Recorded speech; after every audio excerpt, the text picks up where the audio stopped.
ที่นี่นะครับนอกจากเจ้าของสวยแล้วนะครับมีแต่รถสวยๆคิดถึงรถมือสองนะครับต้องคิดถึงเจ๊จอยจัดให้นะครับนะนอกจากรถสวยคนสวยแล้วที่นี่นะครับยังมีบริการอีกอย่างหนึ่งที่อยากให้ทุนได้รู้เดี๋ยวไปกันปะใช้เป็นน้ำยาที่ออร์แกนิก100%นะครับที่บอกเรื่องของธรรมชาติเนาะแล้วก็สำคัญน้ำยาตัวนี้นะคะสังเกตยิ่งสีดำเนี่ยจะเห็นชัดคือเขาจะมีฟิล์มที่มันเคลือบสีรถอะค่ะยิ่งล้างก็จะยิ่งมันจะยิ่งเงางามเขาจะถนอมสีรถอะค่ะ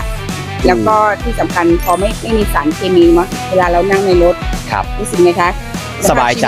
ดีขึ้นแล้วที่สำคัญอีกอย่างหนึ่งคือรักษาสิ่งแวดล้อมอันนี้คือสิ่งที่เราต้องรับผิดชอบต่อโลกใบนี้ที่เราอยู่นะรับผิดชอบต่อคนรุ่นหลัง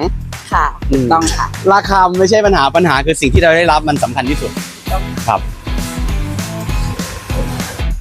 นอกจากล้างรถแล้วนะครับเดี๋ยวเราจะพาไปรู้จัก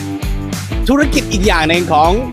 คนใจบุญอย่างเจ๊จอยนะครับนะเดี๋ยวเราพาไปดูกันนะ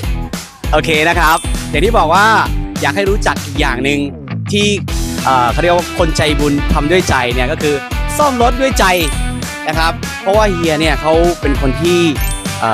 ซ่อมรถมาก่อนใช่ไหมครับแล้วก็ดูแลรถรักรถนะฮะเลยเกิดมาเป็นธุรกิจที่ขายรถซ่อมรถดูแลรถครับทุกคนครับที่นี่อยู่ที่สาขาแม่โจ้เนาะสาขาแม่โจ้นะครับใครที่อยากใช้บริการนะครับเปลี่ยนถ่ายน้ำมันเครื่องผ้าเบรกเปลี่ยนยางเราจะต้องดูแลรถนะครับถ้าเราให้กับคนที่เขารักรถชอบรถนะครับดูแลรถให้เราเนี่ยเราสบายใจได้นะครับ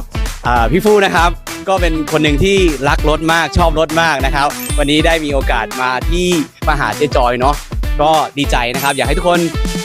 เชื่อมั่นแล้วก็มาใช้บริการกันนะครับเจ๊จอยจัดให้